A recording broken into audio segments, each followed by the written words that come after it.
बहुत समय पहले की बात है। वाजिद नगर में एक राजा राज करते थे। चंद्रिका वहाँ की दासी थी। चंद्रिका की एक छोटी बेटी भी थी। चंद्रिका महारानी की सेवा करती और उसकी बेटी महारानी की बेटी के साथ खेला करती थी।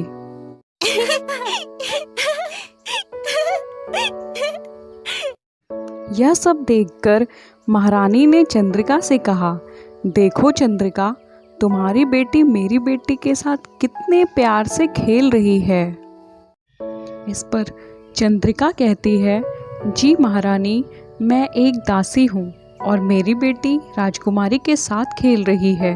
मुझे यह सब देखकर अजीब लग रहा है, कहीं कोई अनर्थ ना हो जाए। महारानी कहती हैं, क्या बोल रही हो तुम भी? देखो कितने प्यार से खेलने में व्यस्त हैं दोनों।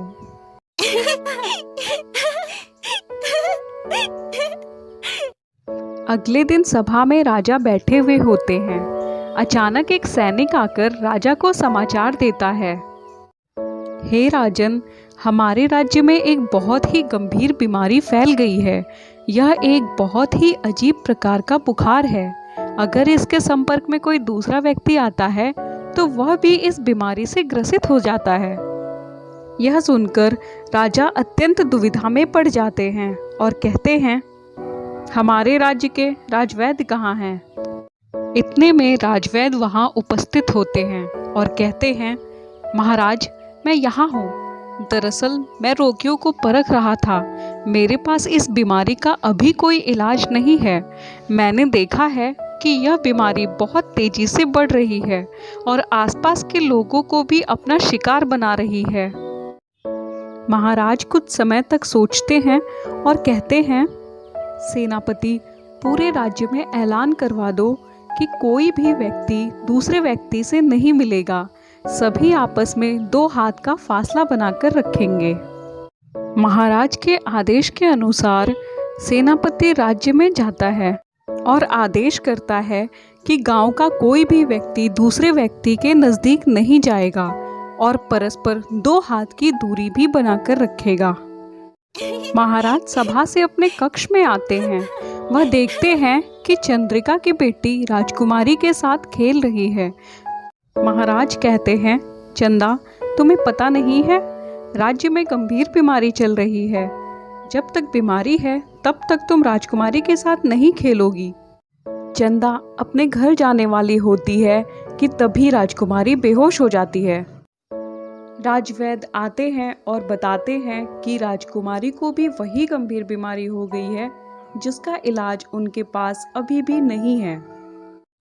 यह सब देखकर महाराज दुविधा में पड़ जाते हैं।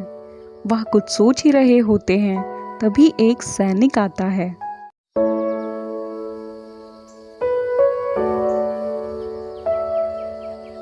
और कहता है, महाराज, बाहर एक बाबा आए हैं और आपको शीघ्र ही बुलाया है।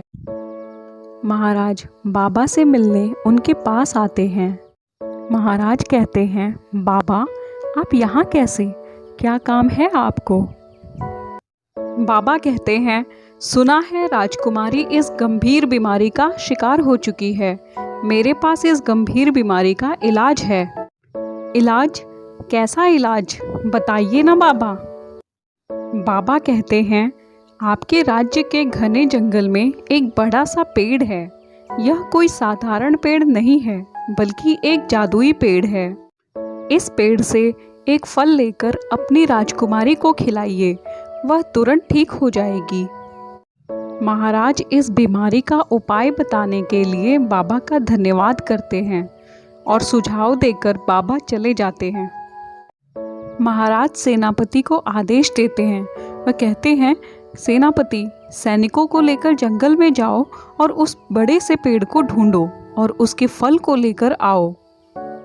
महाराज का आदेश पाकर सेनापति उस जंगल में जादुई पेड़ की खोज में निकल जाते हैं और उन्हें वह जादुई पेड़ जंगल में दिखाई पड़ता है। आओ आओ, मेरे ही फल लेने आए हो। फिर सेनापति ने कहा, यह क्या, तुम बोलते भी हो जादुई पेड़? पेड़ कहता है, हाँ हाँ, मैं बोलता भी हूँ। और मुझे यह भी पता है कि तुम यहाँ क्यों आए हो। सेनापति ने कहा, चलो अच्छा है, फिर तुम ही अपने फल तोड़ दो। जादुई पेड़ कहता है, फल तो मैं तुम्हें दे दूंगा, लेकिन इससे पहले तुम्हें 3 पहेलियों के जवाब देने होंगे। 3 पहेलियों का सही जवाब देने के बाद ही तुम्हें एक फल मिलेगा। फिर सेनापति कहता है, 3 जवाब देने पर एक फल? चलो कोई नहीं, मैं राजकुमारी को एक ही फल से ठीक कर दूंगा। चलो पूछो अपनी पहेली। जादुई पेड़ एक एक करके अपनी तीनों पहेलियों को पूछता है। सेनापति कुछ समय तक सोचता है, परंतु वह किसी भी पहेली का जवाब नहीं दे पाता और सेनापति वापस राजमहल लौट जाता है। सेनापति महल आकर सारी घटना महाराज को बताते हैं। महाराज कुछ सोचते हुए पूरी सभा में ऐलान करते हैं कि जो भी इन तीनों पहेलियों का जवाब बताएगा उसे भेंट में उपहार दिए जाएंगे। लेकिन किसी भी दरबारी को इन पहेलियों का जवाब नहीं आता था। महाराज गुस्सा होते हुए कहते हैं, मेरी सभा में सभी के सभी मूर्ख भरे पड़े हैं, चलो मैं तुम्हें बाद में देख लूंगा। इधर चंद्रिका अपनी बेटी को डांटते हुए कहती है, मना किया था ना मैंने, वह बड़े लोग हैं, अगर उनकी राजकुमारी को कुछ भी हो गया तो सारा इल्ज़ाम तुम पर ही आएगा। फिर चंदा कहती है, नहीं माँ, राजकुमारी मेरी वजह से बीमार है, मैं जाऊंगी और उन्हें ठीक करके ही वापस आऊंगी। चंदा महाराज के पास जाती है और कहती है, महाराज, मैं उस जादुई पेड़ के पास जाऊंगी और उसकी तीनों पहेलियों का जवाब दूंगी और बदले में उस जादुई फल को लेकर आऊंगी जिससे राजकुमारी ठीक हो जाएंगी। महाराज थोड़ा सोचते हुए बोलते हैं, अच्छा ठीक है, वैसे मुझे पता है तुमसे नहीं होगा, लेकिन फिर भी मैं तुम्हें एक अवसर देता हूँ। चंदा जंगल में जाती है और उसे वह जादुई पेड़ दिखाई देता है।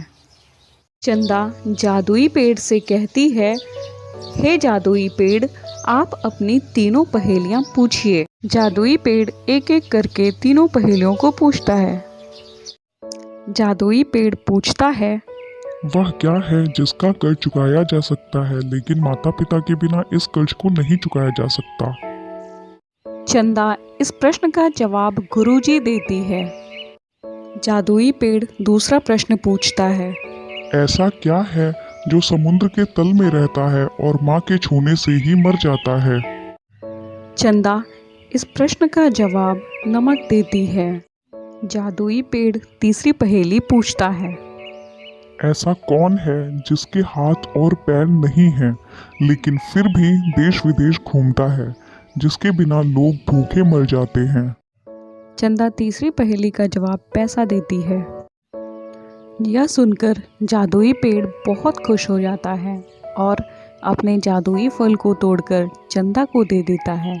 चंदा अभी भी वहीं खड़ी हुई देख रही होती है। जादुई पेड़ कहता है, बेटी अभी तुम गई नहीं।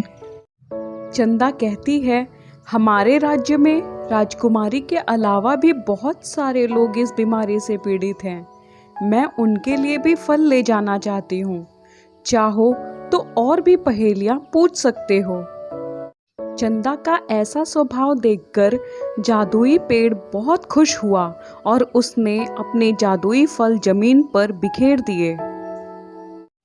चंदा ने उन सभी फलों को समेटा और महल को वापस चली गई।